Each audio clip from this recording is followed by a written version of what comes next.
Hello students, today I am starting unit first of environmental chemistry. Today's topic is biogeochemical cycle. In this lecture I am describing about biogeochemical cycle and their types and their importance in the environment. Firstly, I am describing what do you mean by biogeochemical cycle.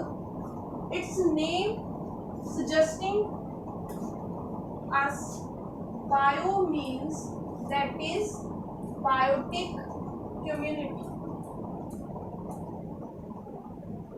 इसमें जो bio है, bio का क्या मतलब है? Biotic community. Bio means क्या होता है? लाइफ, जिसमें लाइफ एग्जिस्ट करती है. लाइफ किस में एग्जिस्ट करती है? लाइफ प्लांट्स में भी एग्जिस्ट करती है, लाइफ एनिमल्स में भी एग्जिस्ट करती है. और जितने भी लिविंग ऑर्गेनिज्म हैं वो किस कैटेगरी में आते हैं? बायोटिक कम्युनिटी की कैटेगरी में आते हैं. देन नेक्स्ट इज अ जियो. जियो का क्या मतलब? जियो का मतलब है एबायोटिक इन्वायरमेंट.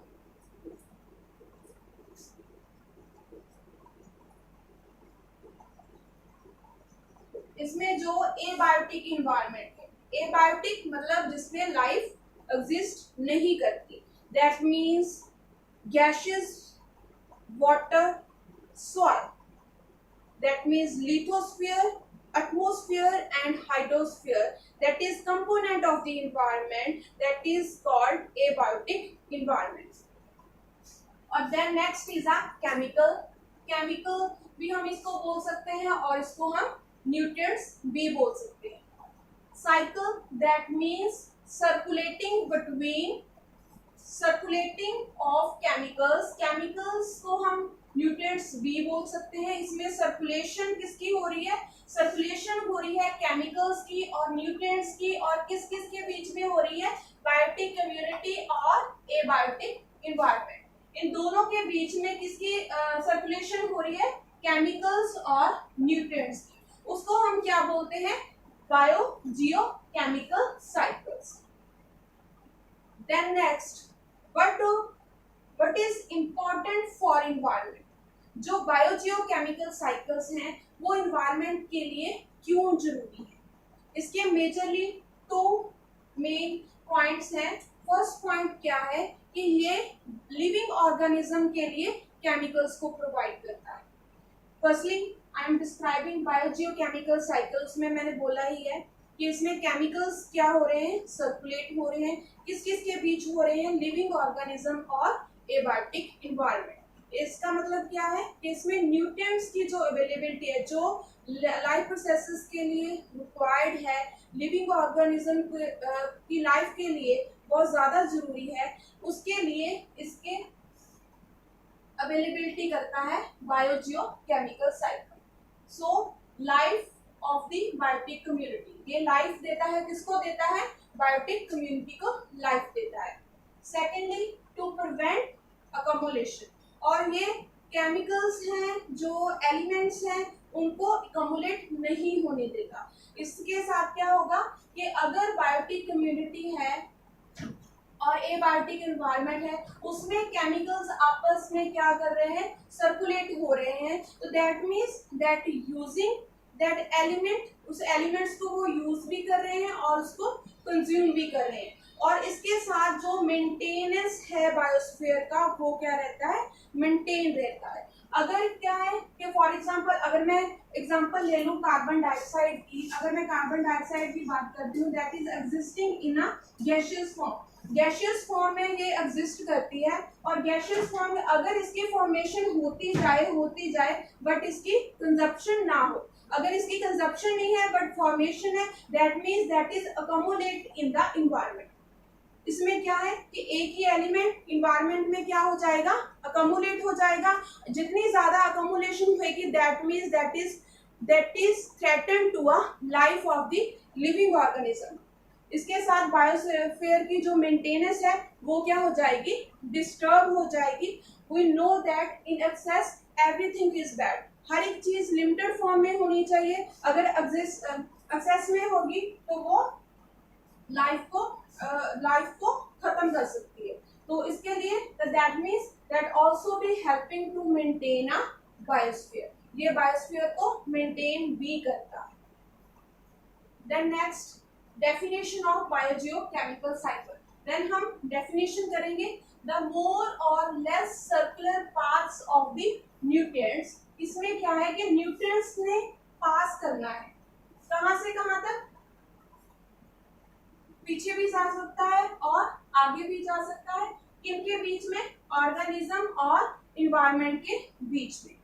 इसमें क्या है कि जो सर्कुलर पाथ्स ने that is depending upon the element, किस टाइप का एलिमेंट है, और उसके जो सर्कुलर पाथ्स हैं वो ज्यादा भी हो सकते हैं, वो कम भी हो सकते हैं, और उसमें पासिंग किसकी हो रही है, न्यूट्रिएंट्स की हो रही है, और वो आगे भी जा रहा है और वो पीछे भी जा रहा है, किनके बीच में, ऑर्गेनिज्म एंड इन्वायरमेंट के बीच में। उसको क्या हम बोलेंगे, बायोजियोकेमिकल साइकिल्स और न्यूट्रिएंट साइकिल्स।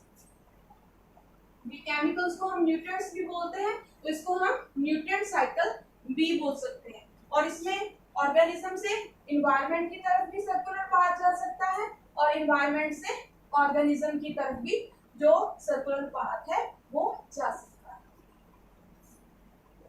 और नेक्स्ट बायोजियोकेमिकल साइकिल को टू कैटेगरीज में डिवाइड किया गया है। First is a gaseous, second is a sedimentary.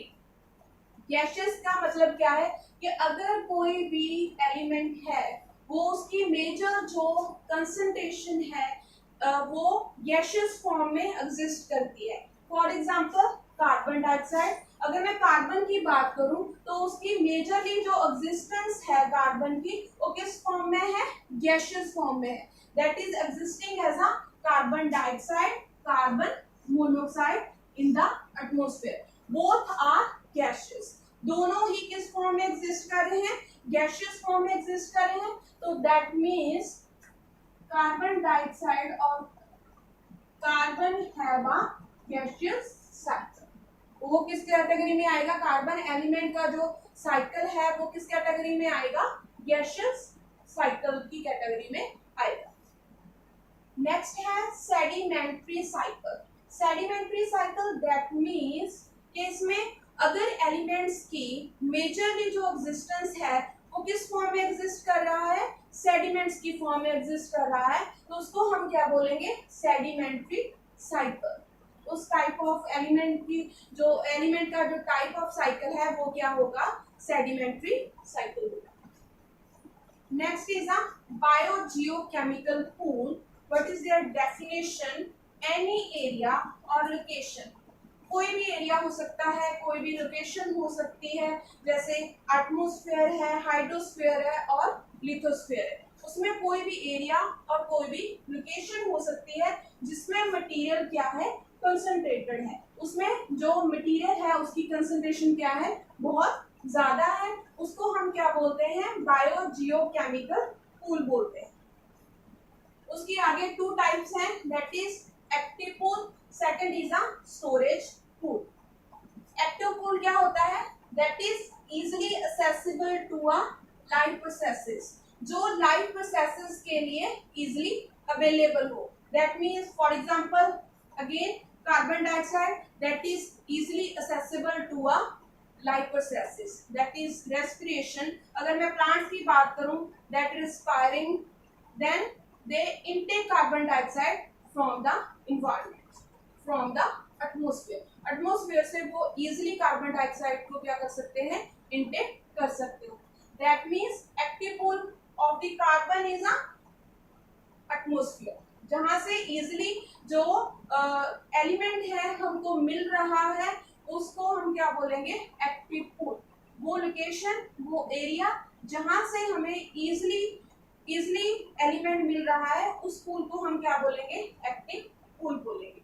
Second is a storage pool, more और less inaccessible to a live processes. इसमें क्या है कि जो स्टोरेज पूल है, अगर मैं कार्बन की बात करूं, कार्बन सेडिमेंट्स की फॉर्म में भी एग्जिस्ट करता है, वो ओशियन में, हाइड्रोस्फीयर में भी सेडिमेंट्स हैं, लिथोस्फीयर में भी सेडिमेंट्स हैं, और वो सेडिमेंट्स हैं फिजिकल प्रोसेसेस के थ्रू वो एक्टिव पूल में कन्वर्ट होते हैं, और देन जो प्लांट्स हैं वो उसको वहां से इनटेक कर सकते हैं. That means that is not easily accessible to a live processes. Directly हम उसको सेडिमेंट से इनटेक नहीं कर सकते, उसमें कुछ चेंजेस होंगी. स्टोरेज पूल किसमें कन्वर्ट होगा, एक्टिव पूल में. देन इजिली वो जो प्लांट्स हैं वो इजिली उसको इनटेक कर सकते हैं.